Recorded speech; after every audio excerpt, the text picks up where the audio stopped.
You ever hear your soul crack in half? That's what it felt like the night I heard it. The laughter, the clinking of glasses, the sound of high heels on my hardwood floor, and then that voice. My wife's voice. He's too dumb to realize I've been cheating with his best friend for years. Boom. Like a car crash in my skull. I was in the hallway, just a few feet from the living room, hidden by the corner, standing still like a ghost. I had come home early from a business trip. No calls. No texts.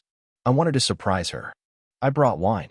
I was even practicing what I was going to say, something corny like, "Miss me." I should have brought a gun. They were drunk.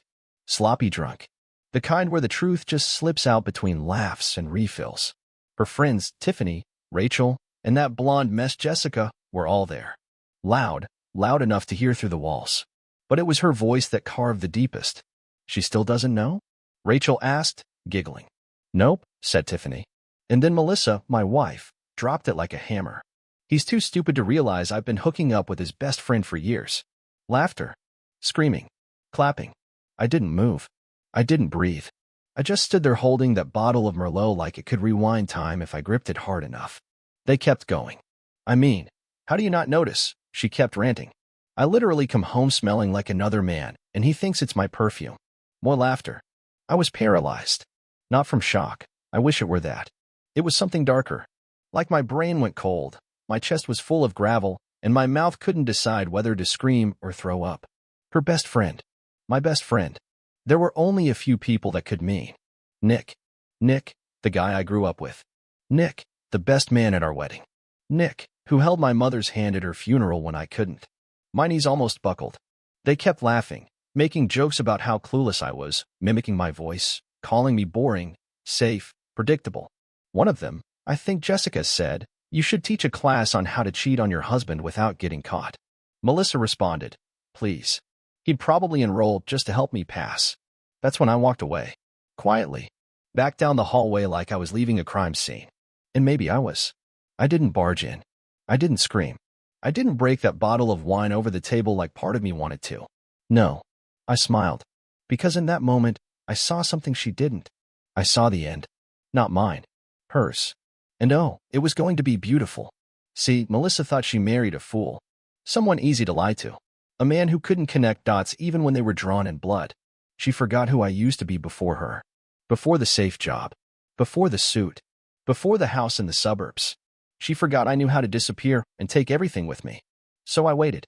I let her laugh. I let her drink. I let her destroy herself in that room with every arrogant, venom-soaked word.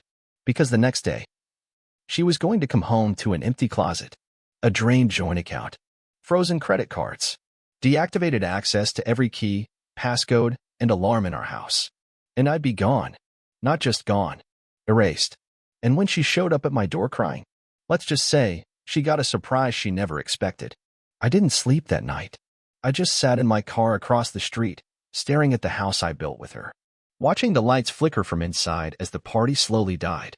One by one, her girlfriend stumbled out, heels in hand, laughter echoing off the pavement like gunshots. And then came Nick. He didn't even try to sneak. Just walked out the front door like he owned the place, hoodie half-zipped, looking casual as hell. That bastard had the same smirk he used to wear in high school when he'd get away with cheating on math tests. He paused on the steps, glanced at his phone, and then walked off like nothing happened. Like I wasn't across the street watching every damn move. I wanted to get out of the car. I wanted to sprint across the street and beat the truth out of him with my bare hands. But I didn't. Because anger fades. Proof doesn't. I already had the security cam footage of him coming over every time I traveled for work. Same time. Same pattern. Always slipping in with that same stupid casual stroll, like he was borrowing sugar. I called my lawyer that morning. 3 hours later, she had everything set. Frozen accounts. Emergency divorce petition. Property lockdown. I had already moved some of the larger assets weeks ago, just in case. Melissa had no idea that the house was in my name only. She never cared about the paperwork, just the decorations. The next night, I waited. Melissa came home late. Of course. She was probably at Nick's or pretending to be with her sister again. She never even asked where I was. I watched her try to unlock the front door. First with her key. Then her phone. Nothing worked. She knocked. Then pounded. Then screamed my name. I let her. For 10 minutes. Just to hear how fast the panic would rise in her voice. Then I opened the door. She looked like hell. Mascara smeared, hair a mess, holding her heels like she had been walking for blocks. Probably left Nick's in a hurry. Tyler, what the hell is going on? Why are my keys not working? I didn't say a word. Just handed her a thick white envelope. She tore it open and started reading. Her lips moved. Her hands shook. Divorce. I raised an eyebrow. Wait, what is this? You're divorcing me? For what? That's when I stepped aside and let her see the open laptop on the table. Her voice. Her laugh. That whole night, every word captured on a small black mic I had placed under the hallway shelf when I came in. She went pale. Tyler, that was just a stupid joke, okay? I was drunk. We were all just, it was stupid. It didn't mean anything. I played the next part. He's too dumb to realize I've been cheating with his best friend for years. She flinched like it was a slap. I finally spoke. Calm. Flat. Controlled. Stupid jokes don't stain bedsheets. Or show up on security footage. Or wear my best friend's hoodie at 2 a.m. Her voice cracked. It was just. I didn't think. You were always so distant lately. I laughed. Not because it was funny. Because it was pathetic. You cheated because I was distant? She blinked fast. I messed up, okay? But we can fix this. I stepped forward. No, you can fix your own mess. Somewhere else. This house? It's mine. This life? You're out of it. Effective now. She opened her mouth, probably to beg, maybe to curse. But I shut the door before either could happen. She stood on the porch for an hour. I didn't care. Because for the first time in years, I slept. The morning after was quiet. Too quiet. The kind of silence that used to make me feel alone now felt like armor. No nagging. No lies. No fake kisses before coffee. Just me, a black mug, and the realization that peace has a sound, and it's the absence of her voice. I checked my phone. 23 missed calls. 11 from her. The rest from mutual friends who clearly didn't know which side to pick yet. I didn't answer any of them. I didn't need validation. I had truth. And that was enough. Around noon, I got a call from my lawyer. Melissa had tried to access our joint safety deposit box. Tried and failed. I had already moved everything valuable out a week ago. Instinct, maybe. Or just that quiet voice in the back of my head that had been warning me for months. It was funny, in a tragic kind of way. All the signs were there. The extra showers. The sudden girls' nights with no selfies. The silence when I walked into rooms. The way she started locking her phone like it held nuclear codes. And I gave her the benefit of the doubt every single time. That was my real mistake. Not trusting her, but trusting her more than I trusted myself. I got a message that evening from Nick. A text, like a coward. Bro, we need to talk. It wasn't what you think. I stared at it for a full minute before deleting it. No response. No energy wasted. That man knew what he did. They both did. And now they had to live with it, without me. Melissa came to the house again. This time in daylight. Her makeup was perfect. Hair done. She even wore the same blouse she had on when we signed the mortgage papers. Like she was trying to replay the past. I watched her through the peephole for a few minutes before opening the door. Tyler, she said, soft. Like she could lull me back into the trap. Melissa, I need to explain. You already did. Remember? He's too dumb to realize. She winced hard. Please stop. No. That was the most honest thing you've said in years. She tried to walk in. I blocked her with my arm. Her face dropped like I slapped her. I want to walk inside, she said. You don't live here anymore. You're seriously doing this? After everything we've built? After all the years? You burned it. I'm just sweeping the ashes. Her eyes turned glassy. She was about to cry. I could see her working it up, the trembling lip, the blinking, the slow exhale. I used to fall for that. Not anymore. I never loved him, she whispered. It wasn't about love. It was just stupid. I was drunk most nights. I missed how things used to feel. I looked her in the eye. Then you should have had the guts to say something instead of dragging me through a lie. She wiped a tear. I don't want to lose you. You already did. I closed the door, slower this time. Not in anger. Just finality. She didn't bang on it. Didn't scream. She just stood there. And I watched through the window as she eventually walked down the porch and back to her car. I didn't feel victorious. I didn't feel anything. Not yet. But I knew the feeling would come. And when it did, it would be freedom. The first real feeling came 2 days later. Not anger. Not sadness. Relief. I woke up and didn't have to pretend. I didn't have to play the role of the loving husband while wondering who she was texting under the table. I didn't have to fake smiles over dinner or act like her cold shoulder didn't chill me to the bone. The fog started lifting, and with that came clarity. She'd stolen years. Not just moments, years. And she didn't do it alone. Nick, that two-faced piece of trash, had been a guest in my home more times than I could count. Ate at my table, drank my whiskey, cried with me when my father died, all while sliding into my wife behind my back. There's a different kind of pain that comes when betrayal isn't just from the person you sleep next to, but from the one you trusted with your life. It's a pain that doesn't bleed. It burns. I thought about confronting Nick. Not to fight. I wasn't going to give him that satisfaction. I wanted him to see what he lost. The calm. The control. The fact that I was still standing while his whole life was about to collapse. I made a few calls. Quiet ones. The kind that don't leave a trail. Nick's job? Let's just say his HR department received a very detailed anonymous package with timestamps, screenshots, and receipts. Turns out, his company doesn't take kindly to conduct unbecoming, especially when it happens on company retreats that he claimed were business only. His girlfriend? Yeah, he had one. And she didn't know about Melissa. Until she did. Courtesy of another carefully timed message, complete with photo evidence. Her reply? Thank you. He'll be out by morning. I wasn't interested in revenge at first. But there's something about the truth that begs to be delivered. And when it lands, it doesn't knock. It wrecks. Melissa, meanwhile, kept trying. Voicemails turned into emails. Emails turned into handwritten letters dropped off at my office by some mutual friend I barely remembered. Each one more desperate than the last. I miss you. I made a mistake. Please talk to me. I can't sleep. I can't breathe. Funny. That's exactly how I used to feel, lying next to her while she dreamt about another man. But the best one? The cherry on top? I was going to tell you. I just didn't know how. As if years of deceit were just a miscommunication. I didn't reply. I didn't need to. I'd already replied the night I walked away and slammed the door shut on everything she thought she had power over.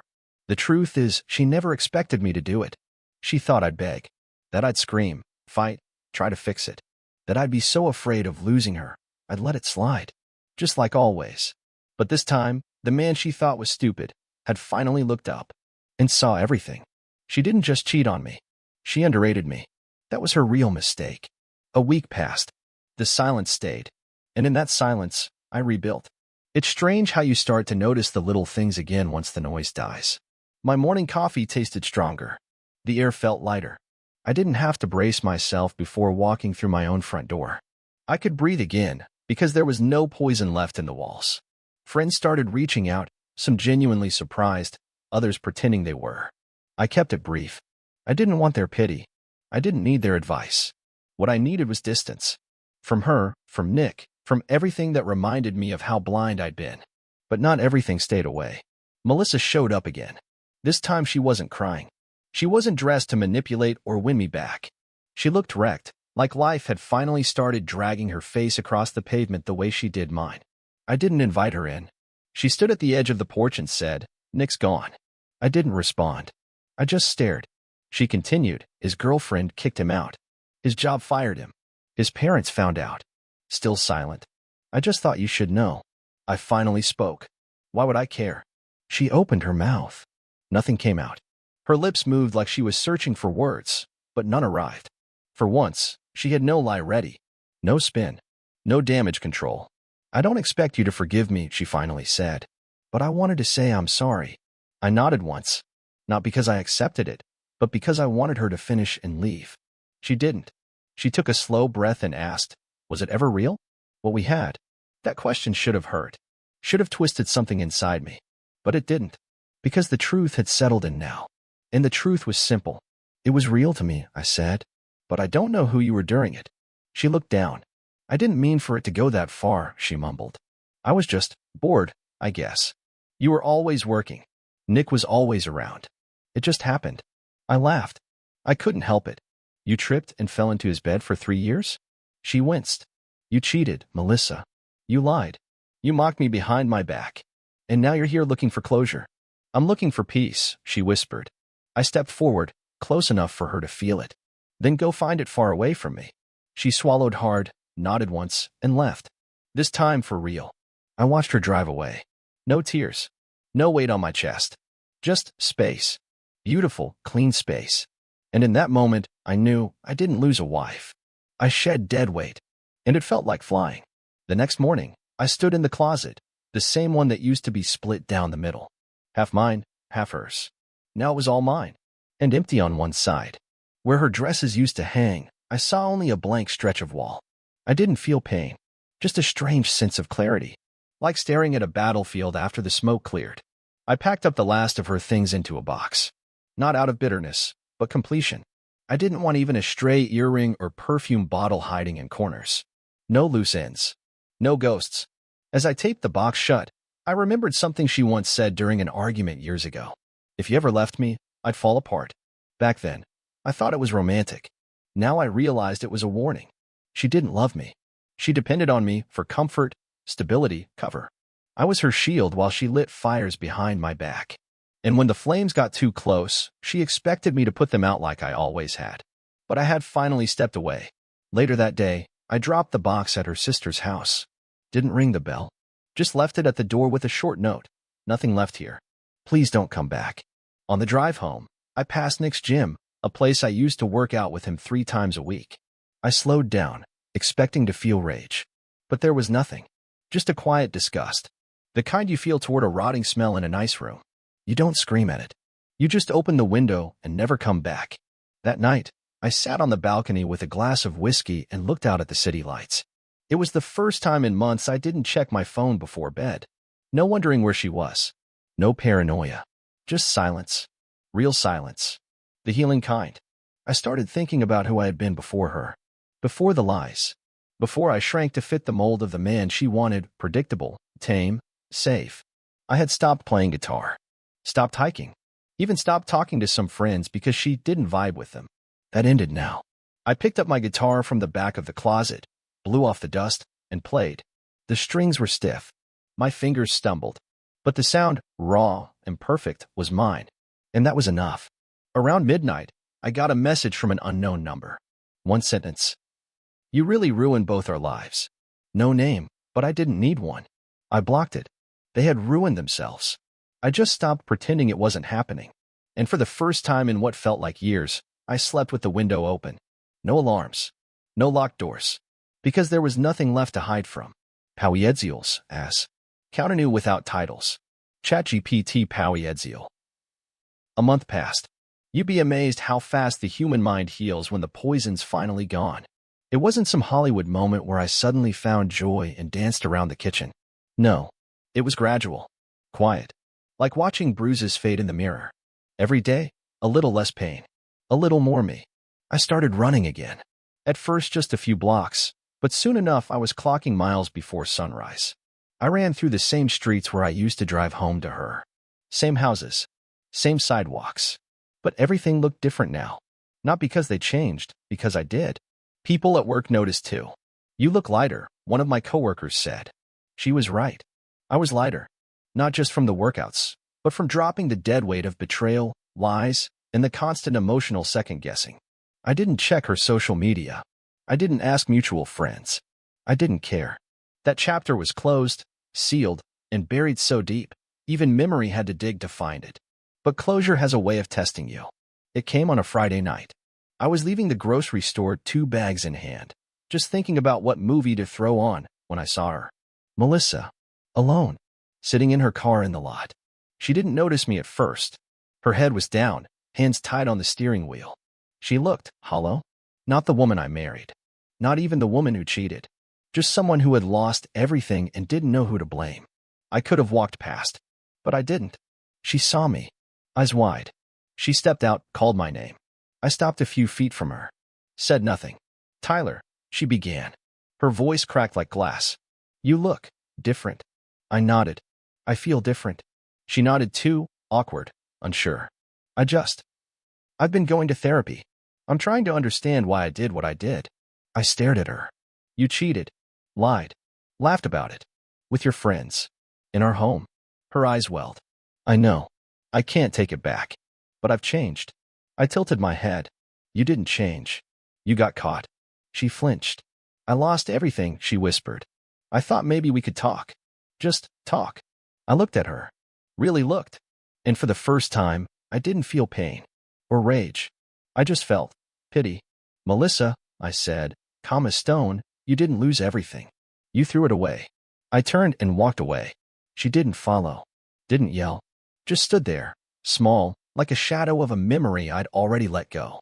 And that night, I made steak. Opened a bottle of the same wine I once brought home to surprise her. Sat alone on my couch with music playing low in the background. And I smiled. Not because I was healed, but because I wasn't broken anymore. 2 months after the fallout, I stood in front of the mirror and didn't recognize the man staring back in the best way possible. The tired eyes were gone. The fake smiles. The tension in my shoulders I hadn't even realized I carried every damn day. I wasn't just surviving anymore. I was living. I changed the locks, the furniture, the damn scent of the house. No trace of her remained, not in the sheets, not in the pictures, not in my head. I burned the wedding album, not out of bitterness, but because it didn't belong in my story anymore. It was fiction. Nick? Last I heard, he'd moved cities. Word spreads fast when you cross a man who built everything from scratch. His name became poison in our circles. No one wanted him around. People remembered how he shook my hand on the altar, then stabbed me in the back while smiling. Melissa? She kept trying. One final email slipped through my filters a few days ago. I hope you find happiness. I don't think I ever deserved you. No reply. She was right. The truth is, I gave her everything, trust, loyalty, a future. And she used it like a welcome mat for betrayal. Lied to my face. Mocked me behind my back. Thought she could break me and I'd just crawl back for more. She underestimated what happens when a good man is pushed too far. But here's what I've learned. Betrayal isn't the end. It's a beginning. Because pain, when you face it head on, becomes fuel. The man she left? He's gone. The man I've become? He's sharper, stronger, colder, maybe, but freer. So if you're out there, someone going through what I did, listen close. Let them go. Let the lies burn. Let the silence teach you what love should have felt like. You don't need revenge. Just rebuild. And when they show up crying at your door, whispering apologies they should have screamed years ago, smile and close the door. Because peace is louder than any apology.